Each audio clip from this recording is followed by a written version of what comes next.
Hai semua, dalam video kali ini kita akan belajar macam mana nak menukarkan persamaan kuadratik atau fungsi kuadratik dalam bentuk arm kepada bentuk vertex.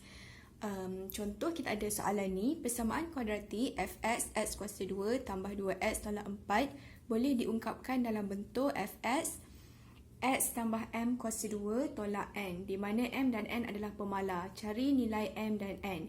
Okey, kalau kita tengok di sini, persamaan kuadratik yang diberi ini ialah persamaan kuadratik dalam bentuk arm. Dan dia suruh kita tukar ke dalam bentuk yang ini. Di mana bentuk yang ini sebenarnya dipanggil sebagai bentuk vertex. Okey, jadi macam mana kita nak tukarkan daripada bentuk arm kepada bentuk vertex? Caranya ialah kita kena melaksanakan penyempurnaan kuasa 2 atau dalam bahasa Inggeris completing the square. Okey, mula-mula kita salin je balik persamaannya dalam fungsi yang dalam bentuk arm tu. Fx sama dengan x kuasa 2 tambah 2x tolak 4. Okey, jadi mula-mula sekali sebelum kita laksanakan penyempurnaan kuasa 2, kita kena check dulu sama ada kita punya nilai A ataupun perkali kepada x kuasa 2 ni dia mestilah bernilai 1. Okay, kalau dia bukan bernilai 1, kita kena jadikan dia nilai 1. Macam mana? Kita kena bahagilah dengan nilai apa yang berada di depan ni. Kalau nilai tu ialah 2, kena bahagi 2. Kalau 3, bahagi 3.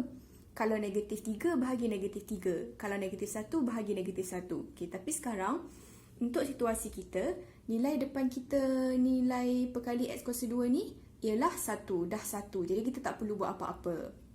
Okay, seterusnya, bila kita dah check memang dah 1, kita boleh terus pergi kepada penyempurnaan kuasa 2. Okey, macam mana kita nak mulakan penyempurnaan kuasa 2? Mula-mula sekali, kita salin je dulu yang x kuasa 2 sampailah tambah 2x ni. Salin dulu yang ini. Tinggalkan c sahaja yang tak perlu disalin semula. Okey, jadi dia akan jadi x kuasa 2 tambah 2x. Okey, salin. Okey, lepas tu, kita kena tambah dan tolak perkali x per 2 kuasa 2. Okay, jadi sekarang tengok perkali x kita ialah positif 2. Okay, jadi kita kena tambah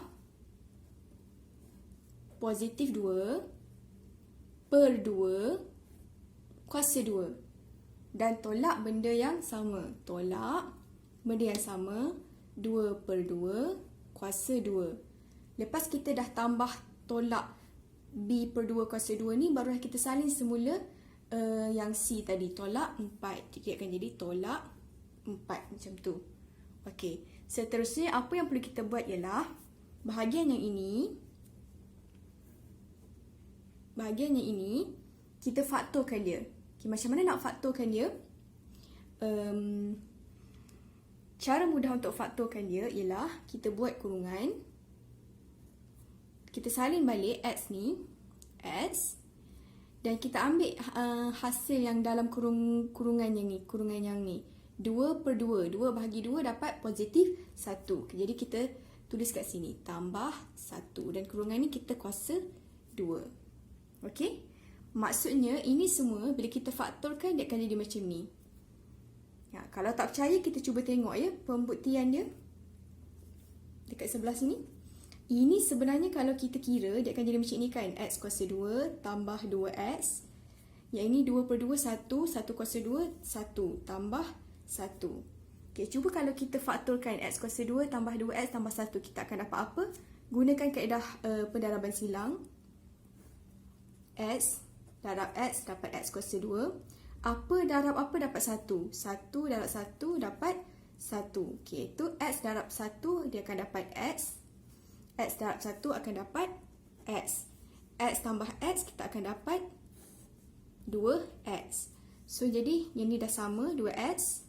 Jadi, dia punya perfaktoran ni kita boleh ambil macam ini. Iaitu X tambah 1, X tambah 1. Benda yang sama. X tambah 1, X tambah 1. Jadi, kita boleh tulis dia sebagai X tambah 1 kuasa 2. Sama kan? Okay, jadi, ada dua cara sebenarnya kita nak faktorkan ni. Sama ada ikut cara mudah tadi, kita ambil X dan kita ambil hasil yang dalam ni, 2 per 2 tambah 1 dan tutup kurungan kuasa 2 kan. Ataupun boleh buat cara yang ini, cara ni buat satu-satu tapi dan cara panjang sikit lah. Yang ini cara ringkas. Okey. tadi kita dah faktorkan yang dalam kurungan ni. Seterusnya kita kena kira lah yang selebihnya ini. Selebihnya 2 per 2, 1, 1 kuasa 2, 1, negatif 1 tolak 4 kita akan dapat negatif 5. Okay, jadi kalau kita tengok kita dah dapat dah bentuk vertex tu, iaitu kita comparekan dengan yang ini. Fx sama dengan x tambah m kuasa 2 tolak n. Kalau kita tengok dekat sini, m kita ialah positif 1 dan n kita ialah 5. Sebab simbol dia sama, negatif-negatif, positif-positif. Okey? Jadi itu je cara untuk kita tukarkan fungsi kuadratik ataupun persamaan kuadratik daripada bentuk arm ke bentuk vertex. Mudah sahaja, ikut sahaja step-step ni kita akan dapat tukarkan daripada bentuk arm kepada bentuk vertex. Okey?